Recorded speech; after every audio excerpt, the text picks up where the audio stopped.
how did you get to that comfort level? Like, did you always feel like that since you started shooting? I think earlier on in my career, I wasn't so technically sound, so I wasn't as fluid on the set, and I also didn't have the people skills that I have now. So, it's like it's a recipe. The more you do it, the more you get comfortable with it, and you have more confidence in yourself. So my thing is that if people are laughing on set and having fun, first of all, your days are better. It's more chill. But they're also the behavior. A lot of times as a portrait photographer, you're thrown against the wall to see what sticks. And the behavior and the playfulness creates an energy and a variety of shots for you that stagnation doesn't. Like if you're just quiet and say, turn here, do this, do that, it doesn't create this spontaneity that having fun and laughter creates. Even like making people laugh for me moves their face. Like it just moves their face. Like if I just want to move their face, I'm going to try and make them laugh. It also contracts the facial muscles. So when the facial muscles are contracting, they need to relax when you come off the smiles. So most people are like, will you stop being so funny? Like, I don't want all these, why are you making me laugh all the time? Because I'm going to get my best serious shots when you're not thinking about the shot or the camera. And when you come down off laughter, you don't have time to recompose yourself. And at that moment, the mouth is the most relaxed it can be.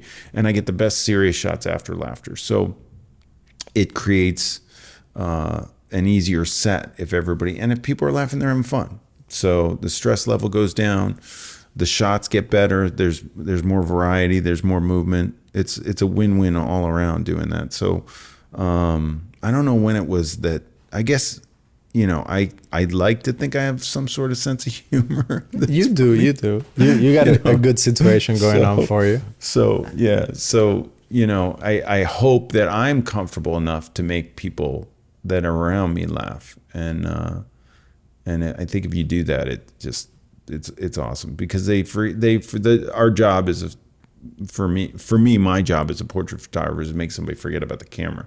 I don't want them even think it's there. It's the same when I'm doing a bunch of directing now too. Yeah. And it's like, I'm using the skills from the portrait stuff to direct, to understand that I don't care. I want to pull the best out of this human in front of me, but I don't want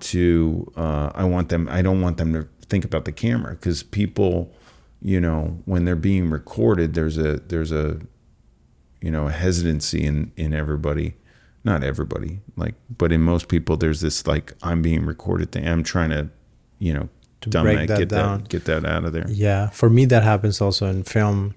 I guess with actors, it's a little bit better because they're used to do that a lot. The problem with actors is it's very difficult to act because you're thinking about the line while you're holding in your head all of these directions of I need to hit this mark, I need to bring up this emotion, I can't move this way because then I go out of focus and out of frame because they're using the 50 on my face. And then there's 22 people over here looking at you while you're trying to bring out this emotion. And it's so difficult. Yeah. So directing for film, although it's the most fun thing that you can do, it's also the hardest thing you can do because you have to keep so many things in perfect alignment so you get that little moment. Yeah. And there's a lot done in the editing too, where funny thing is a lot of the times I would use a shot that was not part of that, but it has the better emotion. So then I'll start building with that shot, and it could be a look. And there's, tricks and things that you can do in the edit where I remember I made this film called The Remembering, and it was about a girl that dies. And then when she's on the afterlife, she is given with the option of you can send one last message. So to anyone, whoever lived, she could see a memory of that moment in time and then send a message to those people.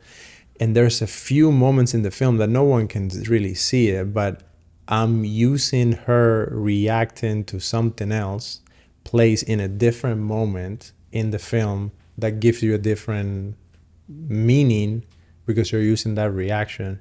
And it's a beautiful thing, but it's really difficult. So you have to notice that when you're shooting, you see that emotion and you're like, that I can use somewhere else. Yes. Wow, interesting. Yes. You kind of also, you try to realize what is causing her to have that emotion, and what can I do to then capture that. So you have a lot of plays, and good actors, you can give them simple cues and then they will go through those emotions. And they also work well off of each other, and like this whole dynamic. I think the more you start doing directing, I would love to see like what a film of Peter Hurley would look like. Oh, I don't know if I want to do a film. No, I Yes, just you like, I have to like, do no, a I film. like Come directing on, people, Peter. but I like interviewing them and stuff like that. I don't know. You I should don't make have a any film. desire to do a You film. need No, to I make a was an film. actor. Did you know I was an actor? I know you were an actor. I was terrible.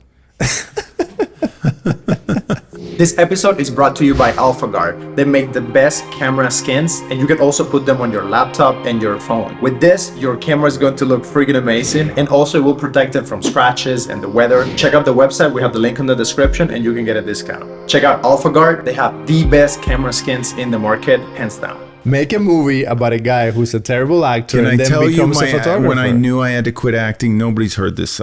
You said we were going to talk about things I never talk. I don't think many people know this story. Okay, so I pick up a camera and I'm just thinking I'm going to utilize this, and I'm going to take actors' headshots and I'm going to shoot my friends and that are actors and models, because I was acting and modeling, and I'm not going to have to bartend anymore. That was my thought process. So I really thought I'm going to concentrate on my acting, and I'm going to utilize this just to make ends meet, and my acting career is going to take off like a rocket ship. So I was studying, I was acting, I had an agent, I had a manager, and I remember that I had been doing a little bit of soap opera stuff, but like in the background and stuff like that. So the Guiding Light called my manager and wanted me on the show. So my manager calls me and says, look, you're going to go on Guiding Light today, blah, blah, blah, blah, blah, blah, blah. And you're doing this scene. And I had worked on All My Children a bunch, so I kind of knew the way these soaps worked, but I wasn't like versed in Guiding Light, like how they operated. So I went in, I'm pretty sure it was Guiding Light. I don't know. I did a bunch of, anyway. So I go in, and then I get there and nobody says anything to me. And they're like one person that was one of the directors is like, oh, you're playing this character, get in there, we're going to go do the scene. I was like, okay. So we ran through the scene a bunch of times. They had the director in this booth up top, and I was playing a guy that was a lookalike of this other guy who gets shot or something, and I was in the scene, and I was supposed to get shot. I don't know. I was supposed to get killed or something. I forget. But we ran through the scene like 5 times or something. And then everybody dispersed and said, okay, that's it. That's that. And then nobody was around. Nobody said anything to me. And I was standing there and I was like, I guess I just leave. I mean, I don't know what to do. So I left. I just left. Nobody was talking to me. I was like, I'm leaving.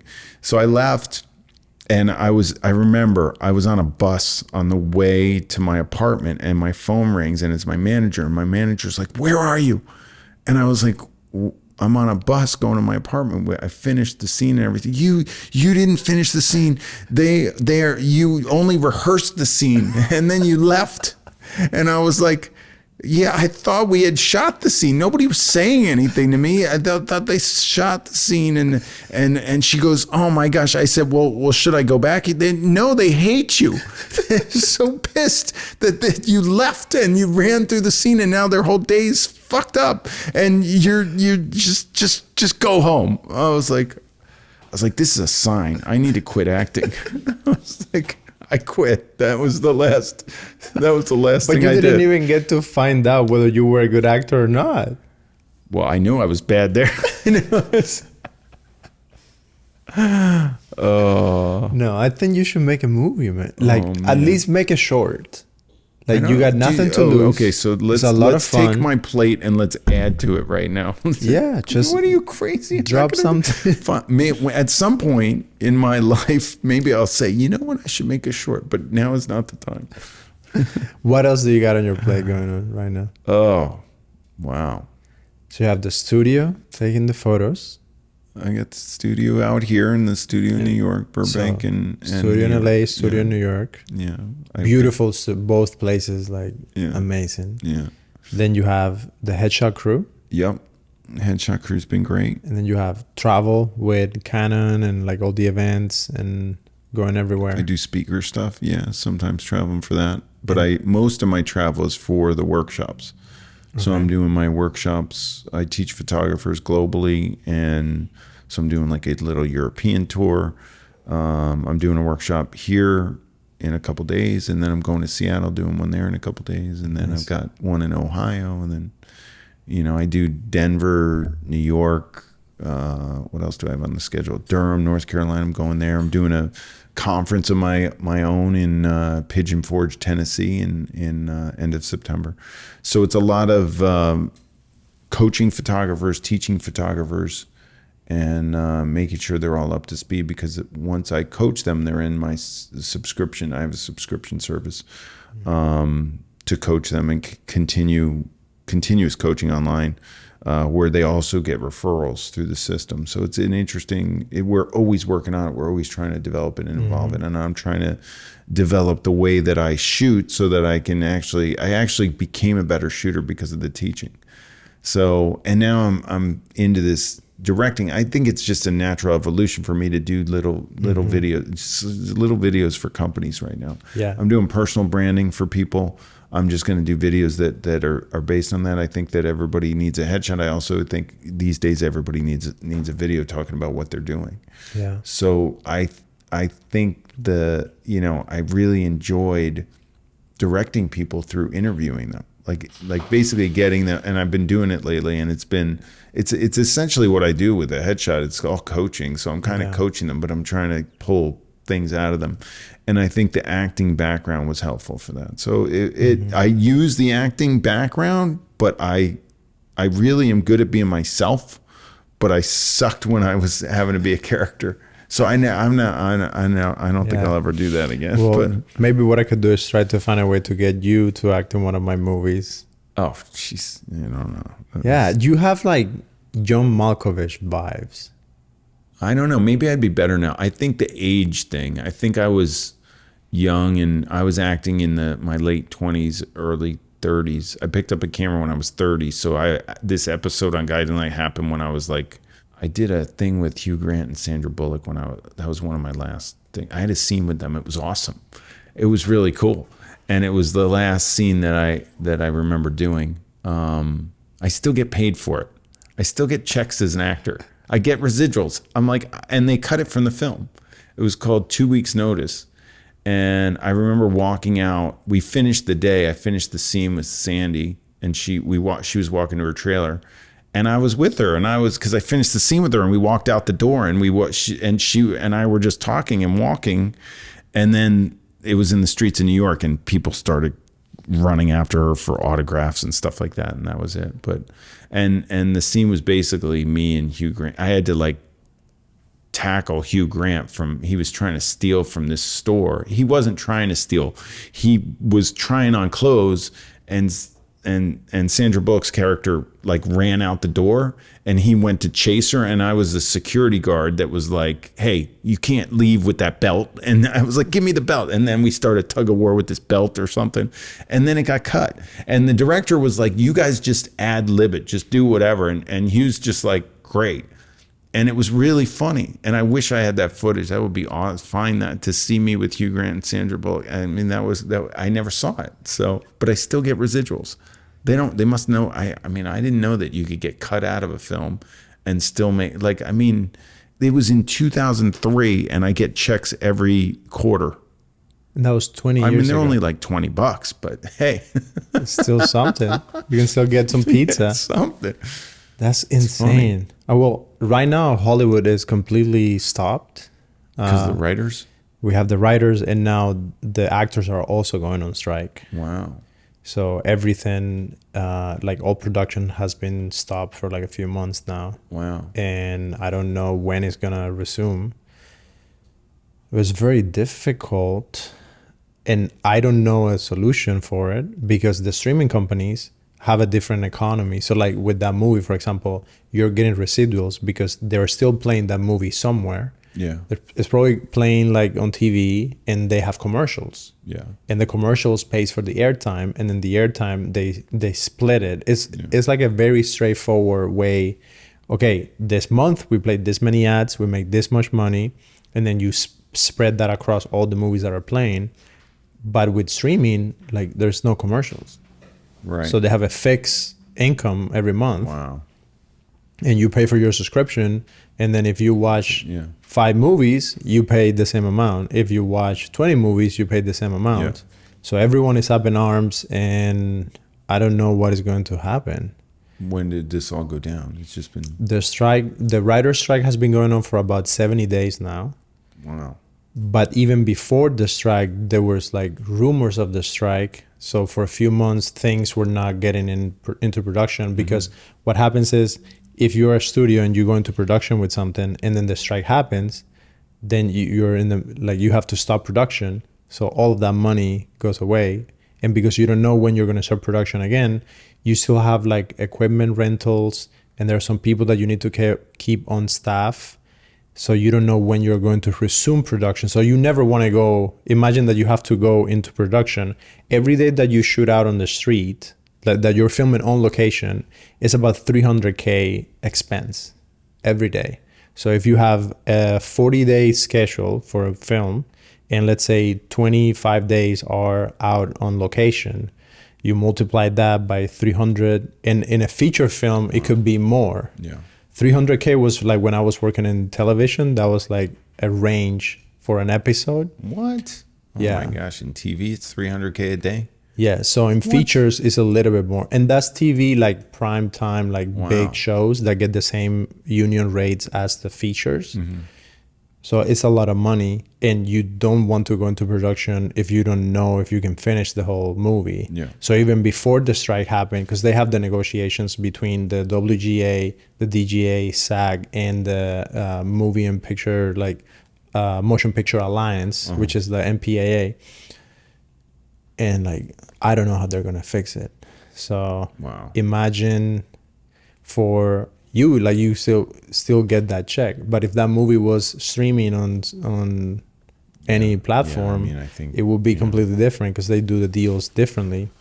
I think So- a lot of that. Yeah, so it's good that you're not an actor full time right now,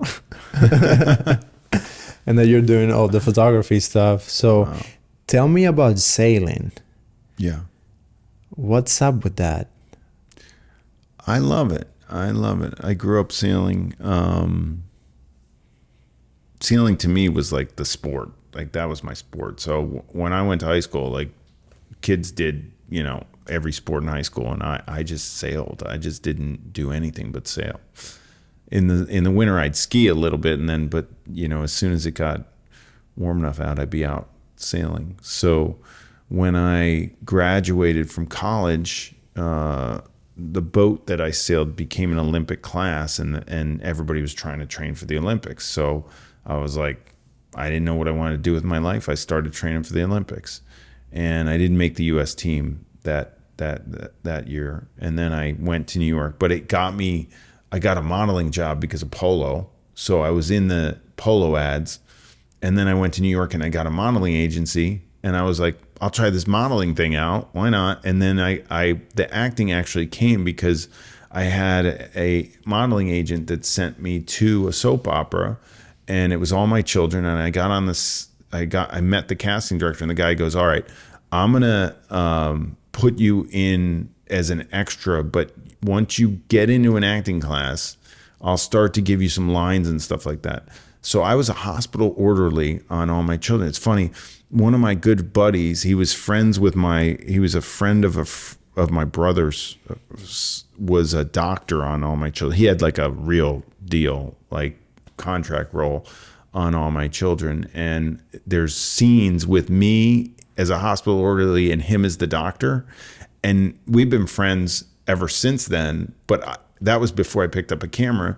So like a couple weeks ago, he came to New York and I did his headshots. And we were talking about, I was like, I got to get this footage of me as a hospital orderly with you as the doctor. Like that would be so awesome to find right now.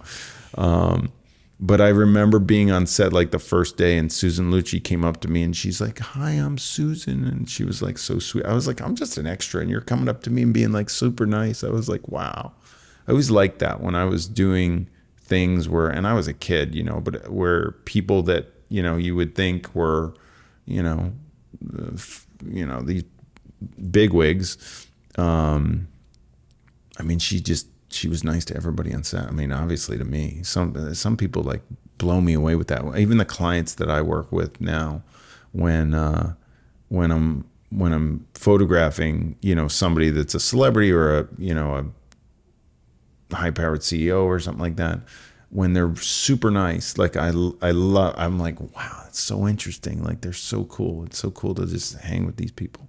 Do you think that there are still people who are mean like nowadays? Because I feel like now with the internet and everything, like I don't hear anymore about people being jerks and like mistreating anybody. It's There's like people that are not wonderful. No, and it could be because they have a bad day. I think there's a lot of it's personality driven. I actually had this theory that as you become successful, you become more of who you are.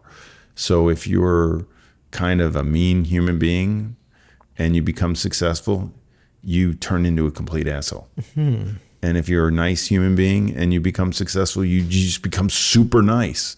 And I've noticed that with people that I've known for a while. And people always ask me like, what was this person like and what was that person like? And there's very few stories that I have of people that gave me a particular hard time, but Do you remember like what has been your worst photo shoot?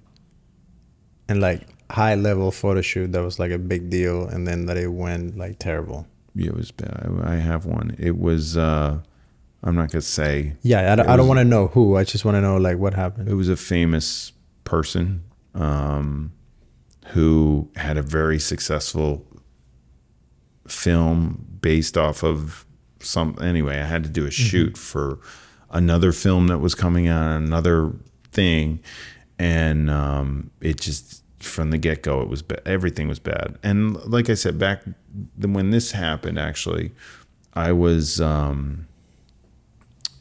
I wasn't as adept as I am with people. I wasn't as confident in my own work, so I didn't know what to do. When this shoot was going south. I mean, I think the thing about those shoots that went awry was it's really where I learned where I could see it coming now, and I could like thwart it, like I could stop it. I figured out now. I after going through something like that, you just say to yourself, "I'll never go through that again, ever again. I never want to go through that." Actually, the company who hired me called me and was like, "Look, this shoot was a mess, and we're not going to use the images. We're going to pay you, but we're not going to use the images." That was like the worst shoot I had, and that was rough. I had another rough day with a celebrity that was barking at me. Like I was like, I'm just trying to get my job done here. Like, why you like? Just it was tough. So, but when those things happen, that was my training ground. Like without that happening, I wouldn't know how to handle it in the future. I wouldn't know how to work well with people, in a different capacity. It's a lot about, for me, it's a lot of intuitive stuff these days. So it's so easy to feel somebody's energy in a room when when the tension's there. I used to think it was me, and I was like, so what I do when I'm in a situation where I start to feel tense, I say to myself, okay, what's happening here? Like, I'm a professional. I'm really good at what I fucking do. Like, there's no reason for me to be tense right now. and I look around the room. I'm like, why am I feeling this? And I'm like, and it's probably not me. I'm being affected by it because I'm kind of, I'm very emotional and I'm very sensitive to energies and stuff like that. If somebody's not, not like relaxed and it's internal and not external, because sometimes externally they're not really showing you anything. Verbally, it might not be going well. You just feel when things are like not quite right. And I just learned that I was like, I always thought it was me. And I was like, that's not me. That's like what's going on in the room right now. All right, well, why? Because there's nothing happening that I haven't handled before. Why am I feeling all anxious right now? I was like, okay, that's in the room. So I got to figure this out. And knowing that was huge. Like I was working with somebody who does a lot of energy work and stuff like that. And I told her a story about something. She's like, that wasn't you. I was like, no. She goes, no, that wasn't you. Like think about it. Think about it. It wasn't, you weren't, there was nothing different going on for you. You're an expert. Like you do your thing every day. You know how to do it. You know what you're doing. Like nothing was different for you. What were you were feeling was different because of what that person was going through. And you were taking on that energy because of it. So once I learned that, I was like, oh my gosh, that's huge. So now I just don't let, like when people are anxious or nervous or trying, it's just my clients, I'm like, I want you to give it up to me. Like, let me do it for you. Like, you don't have to do anything. You don't have to do anything. You come in here and I'm going to do my thing. Like, let's say I had somebody the other day tell me this. I got such a kick out of this.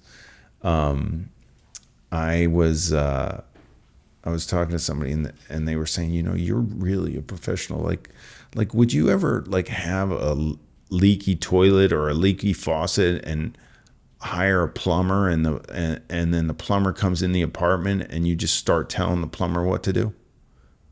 Would you do that? I was like, no, I don't know how to do any pipes. I'm not going to tell the plumber anything. The plumber can go plumb. Go plumb. You plumb. I'm going to go over here while you're plumbing. You go do the plumb. And I was like, yeah, I would never get in that guy's way or tell him what to do. But people come into my studio all the time and try to tell me what to do and get in my way. Yeah, it's very personal. I'm trying to plumb. Yeah. And they don't let me plumb. Yeah, it's difficult. It's very personal. And sometimes if you tell them that is what you need in that moment, it could be even worse for them because then they get even more defensive or they feel like insecure. And it's difficult. When that comes on, you don't intuitively, when that's happening and they're not letting me so-called do my plumbing, I'm trying to bob and weave around them without, I don't go straight at them with that. I'm not like, you're not letting me do my job. Like that immediately will not get me where I need to go. On a film set is a little bit more difficult. I remember I had one experience where I think this is the first time that I felt like that. We were working on a big TV show. I was on the locations team. I was a scout and a key assistant manager with the locations. And then right after the TV show, this was like a big TV show. My manager and he had been writing a story, and then we decided, okay, we're going to put this together. So I put the crew together, and we only had 2 days to shoot this short film, but we were spending a lot of money, like of our own money to do it. And I remember I was in the middle of the set, and this one kid that had come as a camera assistant, he was just like full of energy and ideas. But he was trying to throw out all the ideas in the middle of me, like thinking through how to solve problems and how to like get the shot done in time. And that was the first time that I understood, oh, that's what I used to do to other people when I was younger and inexperienced on a film set, and I'm seeing how people are doing things, and I'm there to like support in another position because I'm learning, but then I have all the ideas and like I'm trying to tell people like what to do. I think it comes with that personality. And on a film set, it's very difficult to control that because you have so many other departments. Like when you're shooting, it's you and the camera, you have an assistant, and then you're dealing with the client. But when we're doing a film, it's just so many more people. I was doing another short film with another crew, and this is also people that don't work with you all the time. So you assemble a crew together and you have about 10 to 15 people that are coming on set to do that one project, but they don't know each other, you don't know them, they don't know you, and everyone is always second guessing almost like what the director is doing, especially on smaller projects and even on bigger projects. I've been on some big TV shows that I was part of the crew where even I was judging what the director was doing because You got to have the hierarchy. Once you break that, it's a problem. 100%. Yeah, that's Yes. a problem. And you learn with time working on those sets that you have to respect that, because a lot of the times what you think that is happening on the set is only a section. It's like a 15% purview of what is really happening, because there is 10 other things that this director that is in charge of the whole thing, or the producer that is in charge of the whole thing, they know way more than you know. And sometimes this is happening because this is being affected by this other factor that this person doesn't know. Right. And that is like very fun. It's very challenging, but it's also very fun. And whenever we produce projects like that, especially music videos, like we just did a music video for like 2 really big artists, like about a month and a half ago. And it was so challenging, Peter, because we got the call. It's like, okay, we shoot tomorrow, and this is the whole concept. We need to get everything, and like this is the budget that you have, and you have to make it happen. And it's very interesting when that happens. You are pulling all of these people to do something, and then this person has 10 problems that you have to solve for them, logistical problems that are influenced by the creative of the project. Right. And if you don't solve the logistic, everything is fucked. And then the creative doesn't happen, but then you're moving money from this department to this department, and you're counting that this person is not going to fail. And like that whole mix is so complicated. And then having to command the respect and like confidence, and like for people to understand that you know what you're doing. But half the time you have no idea what you're doing, because this is a new thing. Like you're just coming up with the way of solving the problem on the fly. Yeah. That's really fun. So I would love to see you try that. Oh, jeez.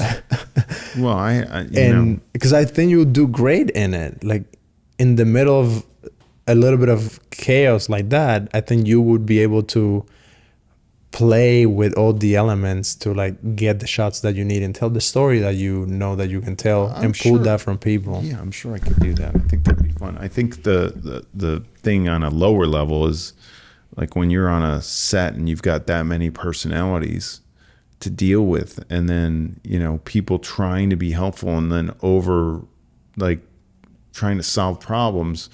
So I've been on sets where I'm doing my job and I'm the guy, and I have a bunch of assistants, and some shit hit the fan somewhere, and I'm trying to solve the problem, and my brain is trying to downplay whatever the problem could be and get the talent to know there's no problem, or I'm working through it, whatever it is. It could be a lighting issue, it could be we just can't get something right, maybe it's a clothing, whatever it is.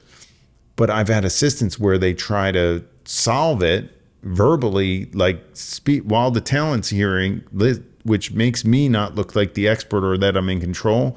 And I'm already beyond what they're trying to solve. Like I'm 3 steps ahead of this thing in my brain, while the people, they mean well, but they just, you know, it's not the place. So I think people in Hollywood and on big sets and stuff get that memo very early on in their career, so they don't ever cross that line again. Yeah. You know, and I get assistants and people that haven't had learned, and I just have to enforce this sometimes, and then make them understand, like you're that's not your place. You have to learn what your place is. I had one assistant started working with me.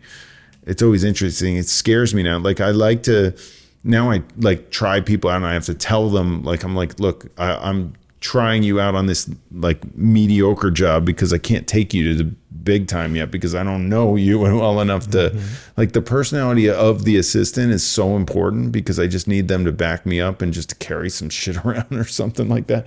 They don't need to talk. They don't need to do anything. They need to be cool. They have to be hangable. Yeah. Hangability. And not because you don't want them to speak, it's just because of that hierarchy. And also the client or the talent, they can only hear one person at a time. Yeah. And that's something that is beautiful when it works, like on a set where everyone is professional. Like no one speaks to the actor other than one person. Like in film, it's usually the director and the first AD, which is the first assistant director that is telling people where to be and what to do based on the directions from the director. And that is very useful. And you're right. It's like this hierarchy that if you don't have that, everything goes crazy. Now I'm curious, how do you handle high profile people? Like what's your secret there? Because that's something that I need to get better and better and better because I want to do huge movies with big actors. Yeah. And I want to get better at just communicating and getting that rapport with them. I think it's different with each one of them. So going into it, first of all, I don't change my recipe. So I realize this, like one of the things I like shooting high profile people. I love it. I think it's cool. I like shooting people that get photographed all the time because I like doing a different take on what they've already gotten. Like I like looking at the pictures that I see that they've had taken of themselves. And I was like, I'm going to smoke these. Let's go, you know? So building a rapport with everybody's different. And it's a really come to the point where you have to take elements out of it. So for instance, I don't change what I'm doing when I'm shooting somebody that's a big time celebrity or something. I just do it the way I do it. I do my thing. I don't try to go, how can I make this different for them or something? I might like get a little crazy after I've got stuff, you know? But I was shooting A-Rod, like, I don't know. I just remember being on a shoot with him. It was so cool because I was anxious. I like get all fired up. And he had just, I don't know. Anyway, he was when he was breaking up with J-Lo or something. So everybody's like, did you ask him about it? Did you talk to him about it? I was like, I wasn't going to talk to him about that. What are you talking about? I wasn't going to talk to him about that. But I started directing him. And he's like, why didn't anybody ever tell me this before? I was like, I don't know. He goes, how'd you learn this stuff? I was like, I taught myself how to do this. And people could get excited about like the work that we're doing together is the best because so he would come over to I shoot tethered into my computer. He came over to the computer and started like, I very rarely have anybody just commandeer my computer and start hitting the buttons and everything. And with him, and I'm a very shaky person. I don't know, all my life I've always shaken. So when I get nervous or anxious or anything, I'm shaking like crazy. And my assistant knows. So she's like, and I'm like, she's like, let him hit the buttons on the computer. He wants to. I was like, yeah, you look through that, hit those buttons. And then he took my computer. That was when we were shooting, and it was so cool. And then later in the day, he went to have lunch. I started looking through some pictures, and he sat down and he put my computer on his lap and he went through them all. He was like so into it. So it was it's nice. I've had other, people I've shot where they won't even look at the pictures. Like they won't even seem to care. But breaking through that, each personality is different. And I found that it's people skills. You have to have people skills, but you've got to go at it from a sense of, this is what I do. This is what I do really well. I'm an expert at it. And that's why this person is fortunate enough to be with me. And I'm fortunate enough to be with them because of my skill set. Like those people are probably, if you're getting a job like that, you're damn good at what you do because they're going to hopefully have the best people, in my case, photographers that have photographed them.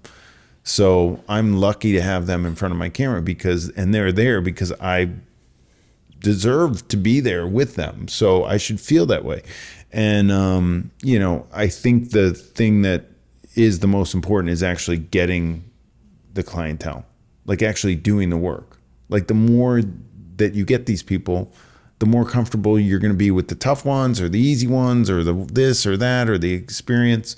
It's also a respect thing. Like and sometimes they get the memo, sometimes they don't, that I'm pretty good. You know, sometimes sometimes they're just like, who is this guy? Like I was shooting this one celebrity and I think he thought that I was a behind the scenes photographer, but I was shooting an ad campaign while a commercial was being shot at the same time.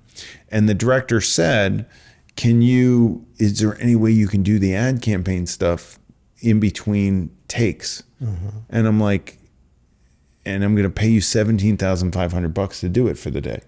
And I was like, no, I can't. I don't think I can do it. I wasn't going to say that. I was like, of course. Yeah, I think I can do it. I can do it. Yeah, I was like, what? I could do it. No, I was like, I could do that. I was like, you're going to pay me that? Of course I could do it. I'll do it.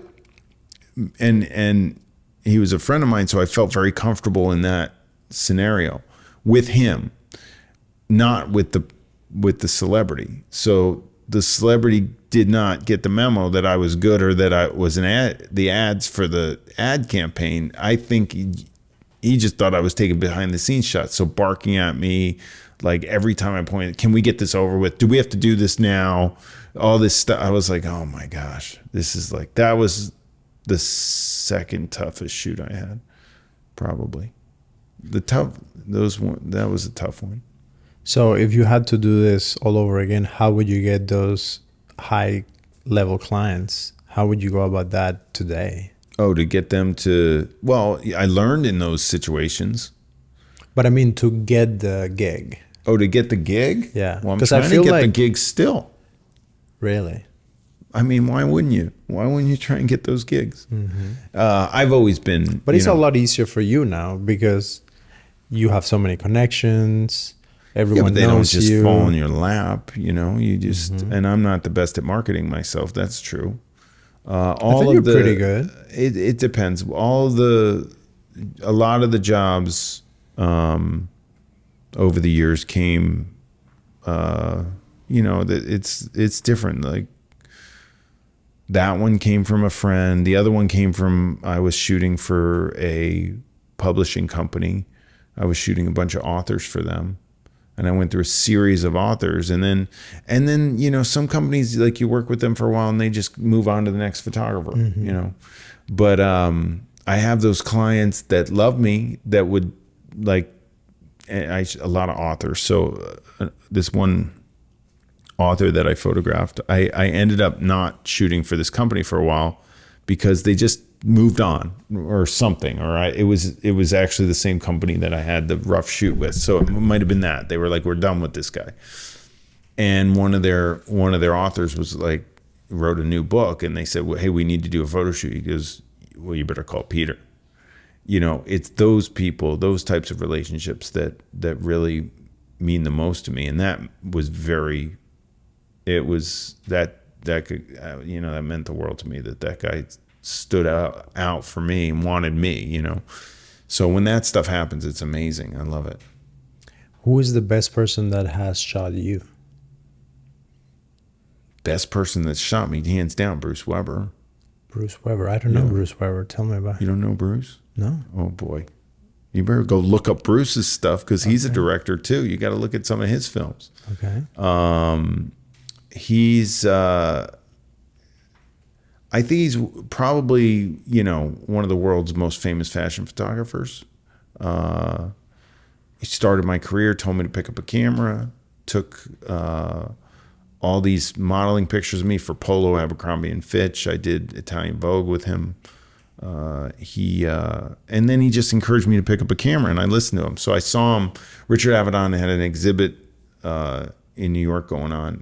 It was his 100th, would have been his 100th birthday if he was still alive. But they did an exhibition, and at the opening, I was in line to go into the thing, and Bruce Weber shows up, and I hadn't seen him in like 10 years or something. So I walked up to him and I gave him a hug, and I told him how much I loved him and how much, he made my career. That guy made my career. So and I've never been photographed by anybody as talented as that man. The shots I got from him are my favorite shot in my life of myself is from that guy. So it's the one that you're on the boat? Yeah. That you're sailing? Yeah. That's the Abercrombie and Fitch shirt. Yeah. But I wouldn't be a photographer without him either. And I love his work, and you know, he was a huge inspiration for me, and I consider him my mentor. So it's big. That's awesome. So when you wake up in the morning, what goes through your brain, like the first thing? I've been trying to work on this, because I think having a morning ritual is really important. I think there's so many people that are different in terms of when they are their most productive selves. I always feel most productive in the mornings for some reason. I feel like I have a jump start on the day. I'm kind of like, my brain's clear. You know, invariably later in the day, people are going to be pulling at me. I'm going to be pulled a million different directions and have to make, you know, other decisions based on what's going on throughout the day. So in the morning, I'm like, it's all me, and it's like my time, and I love it. So I've been trying to do some meditation, and if I'm not on the run out of the place, I'll do a little meditation when I first wake up. Yeah. And then I try to do a little bit of journaling, a little bit of reading, and then start the day. So because I know if I'm trying to get through a book or something like that, I'm never going to do it if I don't do it in the morning, because my brain's too all over the place as it is. Yeah, I have no idea. Like, I cannot imagine you like sitting down to a journal in the morning and like write and read. And I think you just wake up and you start texting to like 20 different people asking for stuff, and it's just go. It usually is. But you know what? I've been trying. I found this is what happened. I've never been diagnosed with ADHD, but everybody who works with me, and my wife included, is have like, it. I've got it. Sure. So yeah, I've got it. You got a lot of it. I mean, I worked with a psychologist, and she's like, you know, you're. And I was like, yeah, okay. And I look at it as a superpower. Like 100%. I don't think I could be where I am if I didn't have it. I don't know how I do what I do. So it's for me, it's great. For people around me, not so good. Yeah, for me, it's great. Yeah. But the thing is that I found, I don't remember ever being like that in years past. Like, I think it's been something that's been creeping up on me. And I was like, what is it? And why is that happening to me? Why do I feel this way? Why is my brain all over the place? Why is my wife asking me something and it's going in one ear and out the other while I'm thinking about this, and then all of a sudden I get a text and I'm over here, you know? So what happened was, I went out, a friend of mine was doing like a retreat type thing, and he invited me, but it was I remember that was last time we had dinner the night before, and you were going to be like for 72 hours with no phone. With no phone. How did that go? Well, that's the thing, is that I thought I had a real problem. I think I have a technology problem, because without the phone, so I did this thing, and we had to get in a van and drive like 3 hours.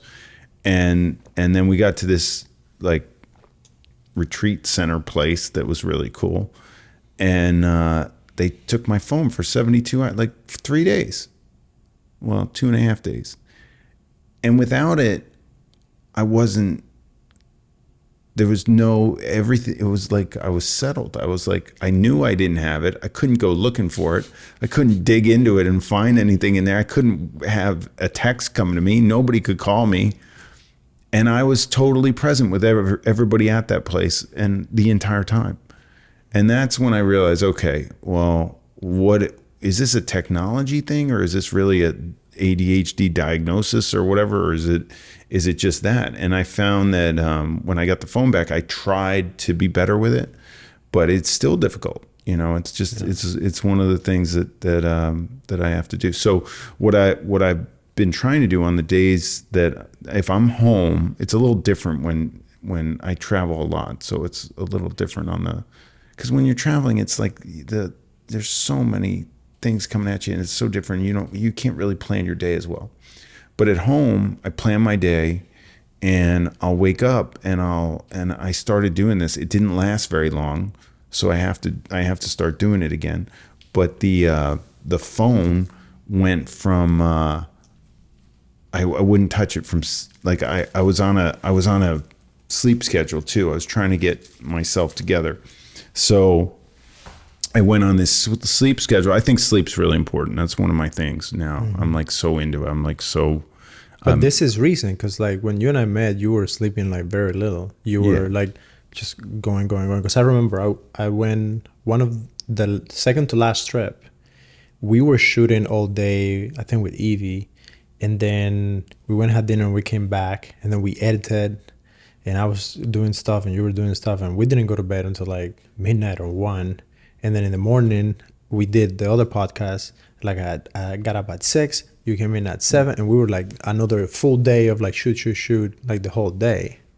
Yeah, I mean, I never thought about it before, but you know, depending on the days, like when I was building my business, I remember I would stay up all night. I didn't care. Yeah, I used to do that a lot when I first started editing and stuff. Like I would like it was normal. Like a couple nights a week, I would stay up all night. But I was like 21, 22. Yeah, I was like,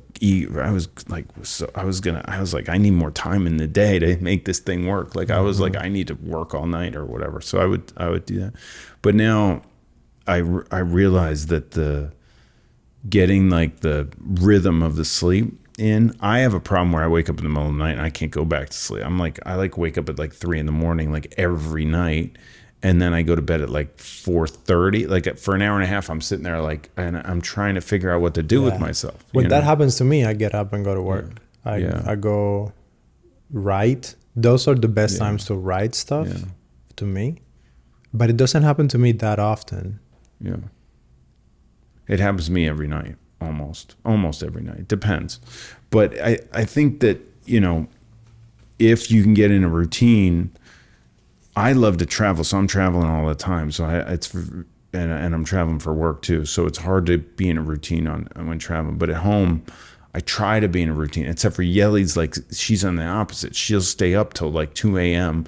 and then sleep till noon. And I'm like at 11, I want to go to bed because I want to wake up at 7. So it's like she's like, you know, we're kind of like clash. It's hard to do. So, you know, when you have another person involved with your timing of everything, it's a little difficult.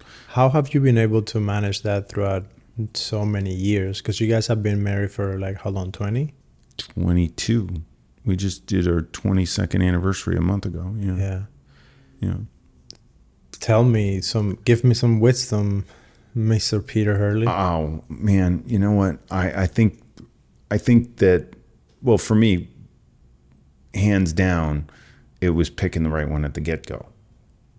I just knew. Like, I was like, this is... I remember thinking, because she's from Venezuela, and she had a visa issue, and she had to leave the country to get her visa renewed and then come back or something like that. I don't know exactly how it worked back then. And I was like, I visualized her walking out the door and like going to Europe or whatever. We were both modeling at the time, so we had just come from Europe and got back to the States, and we were working in New York, and her visa was coming up, and I was like that there's no way that this woman is leaving to go to Europe for any period of time, whatever. This is not happening. I was like, how can we fix this? So I think that was it. I think I realized that I just didn't want her to. Couldn't have her out of my life.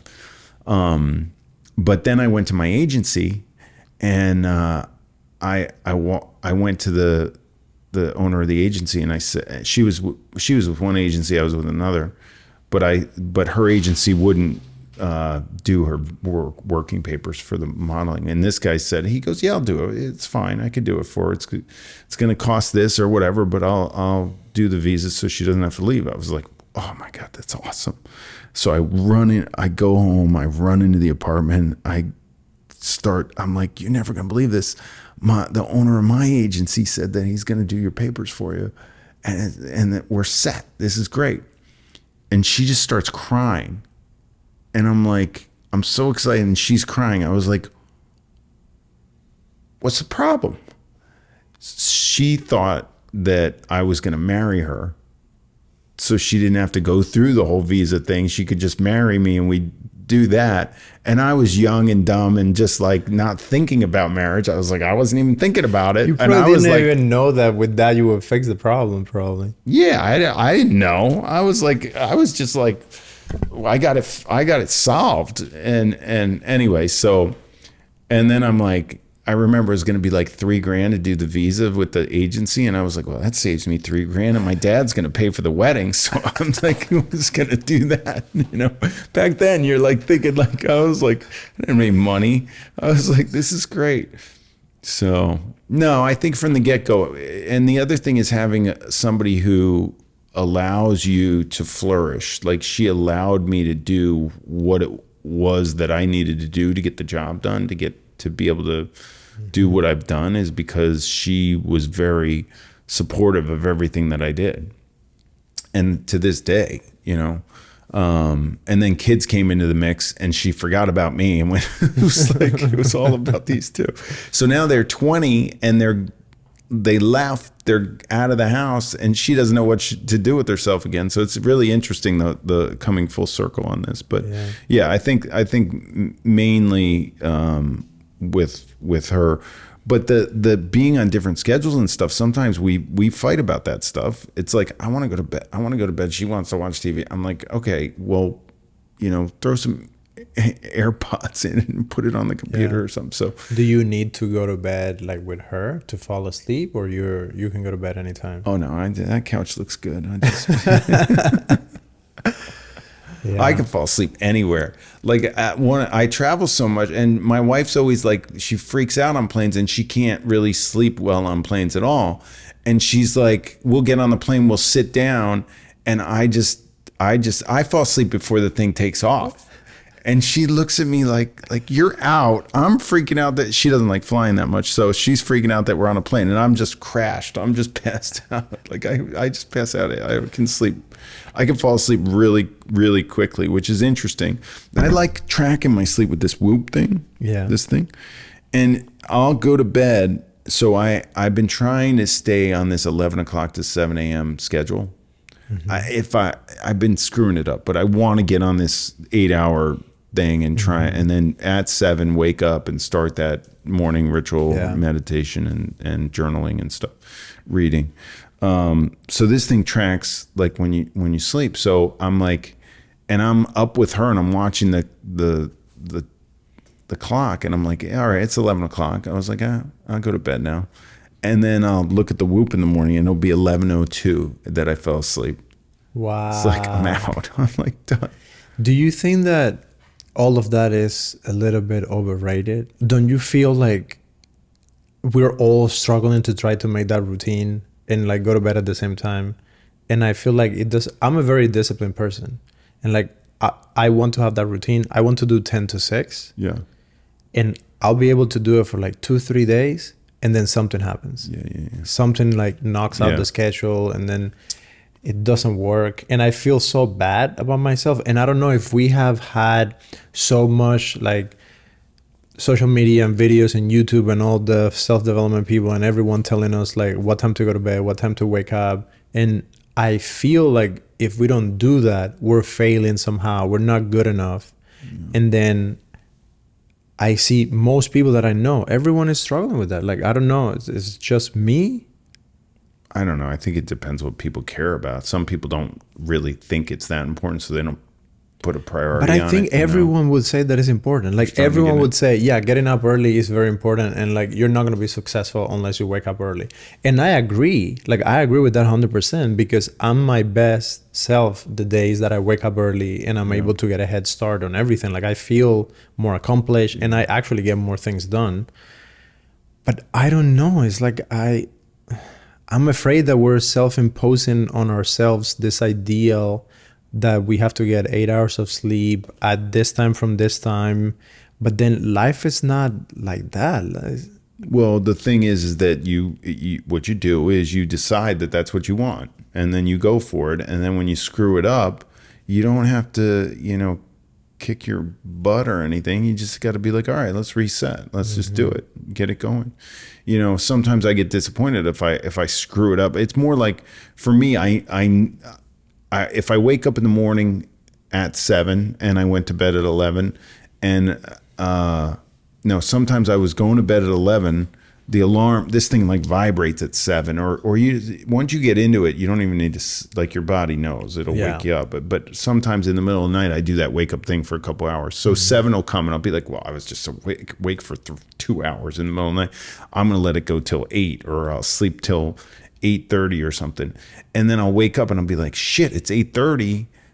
My hour and a half of journaling and meditating is gone. And then I don't do it. It's okay, Peter. Right. That's what I'm saying. You have to be okay with what your operation, the way you run it. Yeah. And I don't think I can get that disappointed in myself. So like I'm here now, right? And tomorrow I'm sailing. I have this regatta and I got to be down there like by 9:30 or 10 o'clock. So I have no idea. I don't even have a plan. I don't know when I'm going to go to bed tonight or when I'm going to wake up and if I'm going to do any journaling or reading or anything. Like I'm just this counts. Like I think the podcast counts as your journaling for the week. Like we got enough. Yeah, this does. But you love this stuff. Life, right? You love this. Like you are one of those people that I love to be around you. And it was funny how you and I met, and the story, I don't think we have ever told the story, but you were shooting Lisa Bilyeu's cover for her book. And I knew you were coming. I was super excited because I've been watching your videos since I was in Cuba, like learning how to take pictures and all that. And then we meet. And to me, it was so cool that we meet. I tell you all that story and you're like, oh, okay, cool. And then we are about to start the shoot. And then we need to make a decision. And then everyone's like, okay, Peter, what do we do? You're like, yeah, I think we could shoot here. What do you think? And I'm like, you're the one that is supposed to call the shots. Like you tell us what to do. And you were like, no, whatever you want to do, like, let's do it. And that day was so fucking fun because we were just like, like just doing the thing and like figuring out the shots on the fly and just having fun. And it's like, you're like a big kid that enjoys shooting like no one. I want to have that forever. Like, even when I'm like super old and I'm like 85, I still want to be like having fun and running around with the cameras and just enjoying. We also had a Para 222 up on a roof that was blowing away. It was like, with beautiful light, and I was mixing it with the Para, and Lisa comes up and it's like this breeze came in and it was mayhem. It blew everything. Yeah. Well, we were at the top of a hill. The shots were so good before that. Yeah, we got like didn't 2 even shots. But you got the test shot. Yeah, she wasn't looking at the camera even. Yeah. But that would have been awesome. But the book cover and everything turned out great. So it was great. It was a good opportunity to like just do something fun, but it was interesting that it was very like everything was very structured, very like, okay, we got to do this, and we had to get a lot of shots in. But even though it was very stressful, we still got everything done in a fun way. And I think that's what I enjoy about working with you. It's like you always have fun with all the creative stuff that you do. Well, I have learned a lot from you too, and I'm super excited that we met, we worked together, and then we became friends. So I owe a lot to you, even though you don't know it. Like every time I talk to you, I'm happier and I'm more inspired to like keep doing things, and I'm more creative and like so thank you so much for coming tonight. And I know my brother feels the same. Like we certainly owe you, like, because in a very hard moment of our lives, you were there, you were a friend for us. So we really appreciate that, and we're so excited to see you. It was interesting to see what you guys have all gone through. So I'm along for the ride, watching this epic story of your life. So you got a lot more to do, and it's pretty cool. And I know that the challenges that you guys face are nothing. That we've been fortunate enough to be born in this country and live the what is known as the American dream. But you really fought for your American dream. So it's pretty cool. Yeah, it is. Well, thank you so much, man, for coming on the show. Good to see you. Well, thank you guys so much for watching. If you like this episode, check out this other interview with Peter that we did way back. I think you're going to really like it.